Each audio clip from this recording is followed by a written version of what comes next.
this is the third part to a three-part series for sugar, fat, and alcohol. So you can guess we are going to dive into alcohol. Not literally, but we're going to talk about it today. So alcohol, think beer, wine, liquor, all that stuff, and then everything that kind of comes with it.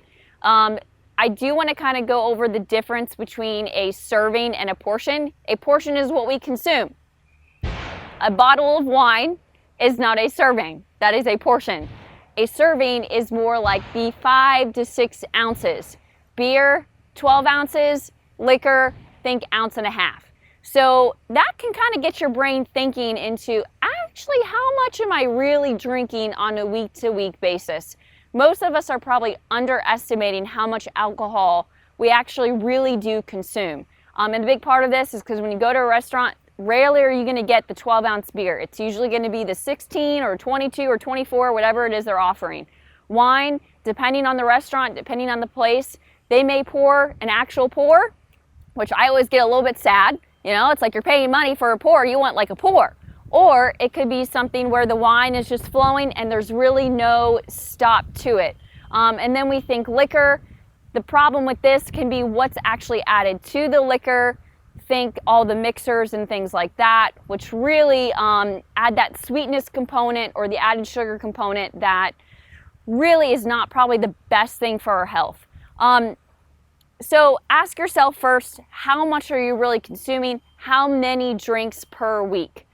Alcohol really can be like a drug. So for some, they can't even go near a bar, whereas for some, they're trying to figure out how can you integrate this in in really a more healthy way.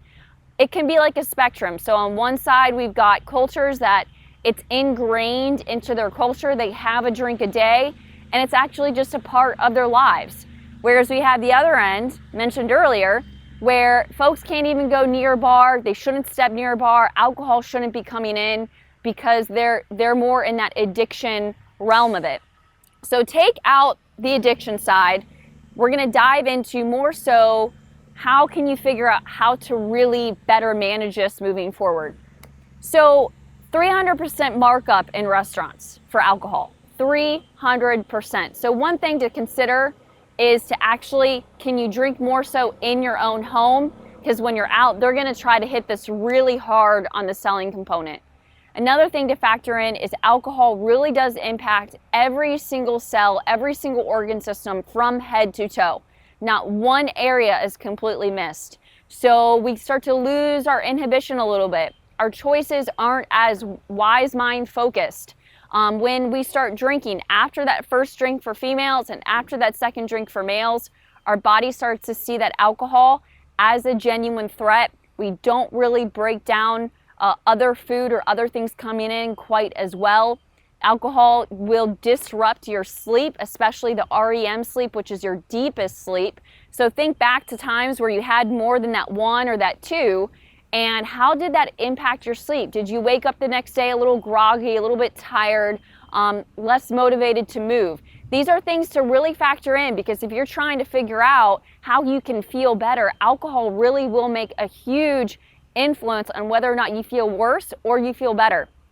A rule of thumb is I'd say anywhere between 3 and 4 drinks a week is probably a really nice place where you're not completely eliminating it from your plan, but you're not going full-blown binge mode, all right? So as in you're really diving into drink after drink after drink after drink. That 3 to 4 is a really nice, it's a little bit less than moderate drinking. So for females, thinking about 3 drinks, and for guys, you're looking closer to 4. Ask yourself when it makes sense for you to actually consume the alcohol. It could be that 5 o'clock time right before a meal, and you find that you can really savor it and you still make wise choices for dinner. It could be, you want to have it with your dinner because it's just something that you, from a cultural perspective, it was just ingrained in your culture. It could be, and there's nothing, and you got to be careful with this one, but sometimes drinking earlier on versus late at night can be valuable because your body will break it down before you get to bed. Sometimes I'll get the feel like, oh, so Lindsay, you're telling me I can just start drinking, rise and shine first thing in the morning. It's not necessarily what I'm saying, but drinking earlier in the day can actually have some favorable effects to even how you sleep. From a fitness side of things, if you are really looking to make a lot of gains with your fitness, think getting stronger, staying on track with your fitness, alcohol could negatively impact that. Your body doesn't fully recover and repair quite as well if alcohol is coming in on a consistent basis. That's why a lot of the times you'll hear like more of these elite athletes are actually completely eliminating alcohol altogether because it really can influence their recovery process and their ability to feel that much better going into their next session. So thinking about that as you're trying to strategize, what kind of role does alcohol play in your day-to-day weekly regimen? That is the end of our 3-part series. I hope you've enjoyed it. And moving forward, think, what can I substitute? What can I do differently? What can I do for 20 to 25 minutes? In regards to the alcohol, maybe it is drinking more at home and really figuring out, all right, can I make this a genuine wine pour? There's so many strategies out there. I hope you've at least taken some and you can apply it moving forward.